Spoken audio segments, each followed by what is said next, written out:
Ce mercredi sur l'hippodrome de la Riviera, l'hippodrome de Cannes, 2000 mètres à parcourir sur la PSF pour des 5 ans et plus, dans une course réservée à de vieux pur sang. À l'instar du quintet de ce lundi, d'ailleurs, qui s'est disputé sur le même tracé, je rappelle que le départ est donné quasiment dans le tournant, et dans le premier tournant. Donc du coup, voilà, c'est toujours très important sur ce tracé-là en question d'avoir un petit numéro dans les stalles, ou alors d'avoir de la vitesse suffisante pour pouvoir rapidement se propulser aux avant-postes. Voilà comment je pourrais le formuler autrement.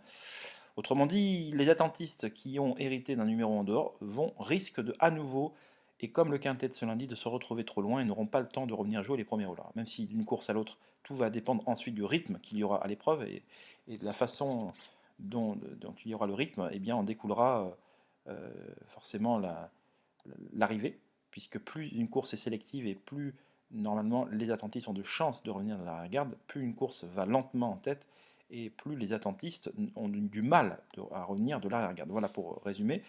Donc c'est un tracé où il faut rapidement être dans le coup, si possible avec un petit numéro dans les stalles.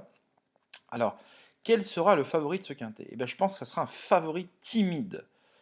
Parmi les favoris timides, il y a le 4 Luman, un ancien Escuder qui a changé d'entraîneur, puisque Monsieur Escuder est sous le coup d'une mise à pied de 2 mois. Voilà. Donc de ce fait, le propriétaire, Monsieur Alexandre de la Franchi, n'a pas eu d'autre choix que de le mettre chez un autre entraîneur, Brigitte Reyes-Candela en l'espèce.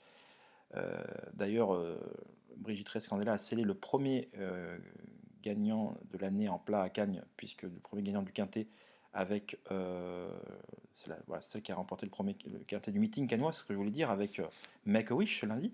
Donc Luman, eh bien, j'ai envie de dire, on prend la même équipe et on recommence, puisque ce cheval-là reste sur une victoire, a été réservé après cette victoire pour le meeting canois, un bon numéro dans les stalles. Alors c'est pas forcément un cheval qui va de l'avant, mais il peut se monter pas trop loin du groupe de tête. Donc il coche un petit peu toutes les cases, mais ça reste très fragile tout cela. Voilà. Parmi les autres chevaux en vue, justement, c'est très compliqué. Alors citons le 3 Vent Contraire qui vient d'être acquis et réclamé, cheval qui a changé de coup sur coup deux fois d'entraîneur et de propriété. Donc ils se l'ont arraché pour l'acquérir et réclamer, c'est toujours un gage de confiance. Et ce cheval-là, qui sera associé en la circonstance à Maxime Guyon, a tout à fait les moyens d'effectuer un retour gagnant, un retour réussi plutôt, dans la catégorie du grand handicap, cet ancien pensionnaire de Carmen Boxcaille.